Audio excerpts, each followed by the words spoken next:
Developing the Virtue of Faith by Alan Kwan, published in Buddhist Store Global on August the 29th, 2014. The Faith Approach and the Wisdom Approach. Pure Land Buddhism is a teaching of deliverance by other power for rebirth in the land of bliss, not a teaching of practices that lead to Buddhahood through self-power.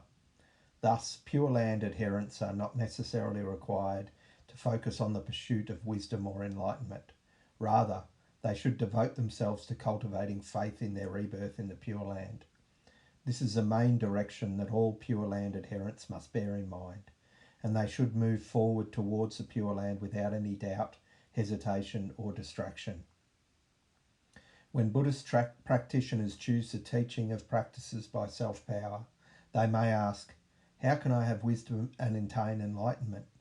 Many knowledgeable senior Buddhist devotees may give them the answer right away. It's through meditation. That is correct and is the standard answer. Meditation is one of the three studies, precepts, meditation and wisdom, which are interrelated. By holding precepts, it's easier to establish our mind in the meditative state. If our mind is in the meditative state, we are not confused and distracted, which leads to wisdom. Wisdom is one of the roots of virtue. It is generally nourished and cultivated by Buddhist practitioners through meditative practices because it is essential for generating the merit and virtue necessary in Buddhist practice and for evaluating the achievements of the different stages of the Arhat and Bodhisattva. On the other hand, Pure Land adherents who choose the teaching of deliverance by other power may ask, how can I nurture my faith? They may not get the answer right away. Actually, faith is also one of the five roots of virtue: faith, vigour, invocation, meditation and wisdom. It should be nurtured and developed by Pure Land adherents as it is also one of the three sambharas, faith, aspiration and practice, which are essential for rebirth in the Pure Land. As the Avatamsaka Sutra says, faith is the embryonic source of all merit and virtue and can nourish all roots of virtue. Faith is intended as the entry point, or the first step in exploring, studying, and practicing Buddhist teachings. Why then are discussions about the development of faith not commonly found in Buddhist scriptures?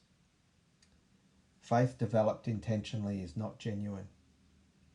It is perhaps foolish to ask why there are few discussions on the development of faith in the scriptures, as one might wonder whether faith can, in fact, be nurtured.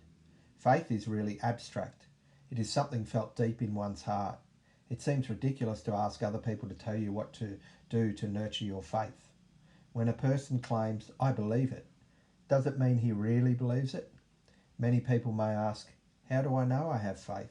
How do I know my faith has been developed and maintained?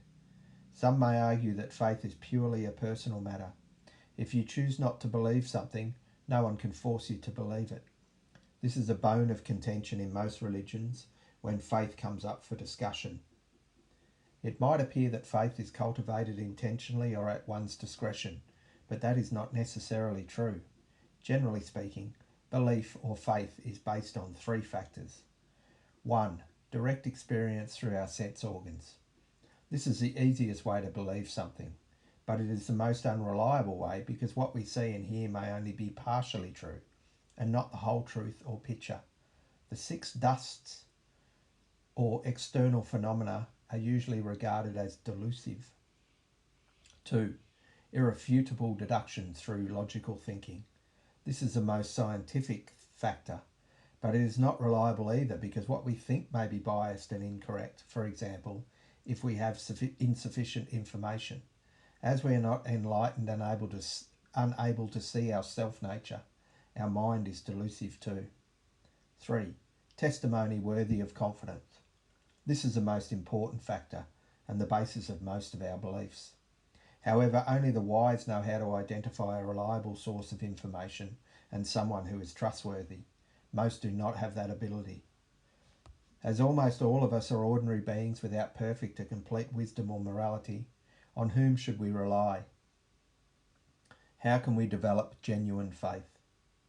As faith is so important and essential in Pure Land Buddhism, Master Shandao, the de facto founder of the Pure Land School, formulated a clear and thorough concept of faith, and devised a comprehensive structure and method for its practice by Pure Land adherents.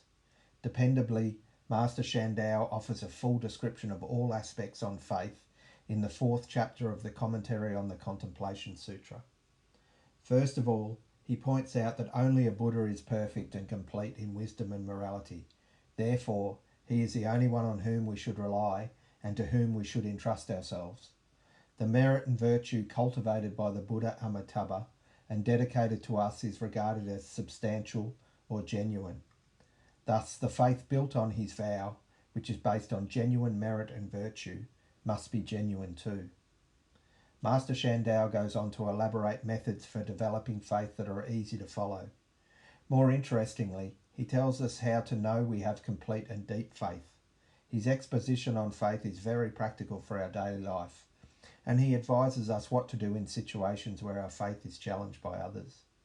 It is uplifting to read his explanation on the 3 states of mind, that is, sincere mind, deep mind, and mind of merit, dedication, and aspiration, in the 4th chapter of the Commentary on the Contemplation Sutra.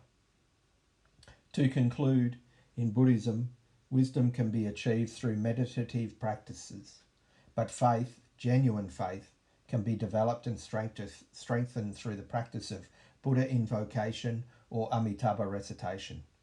Genuine faith will lead Pure Land practitioners to be reborn in a genuine realm, such as the land of bliss. Namo Amitofo.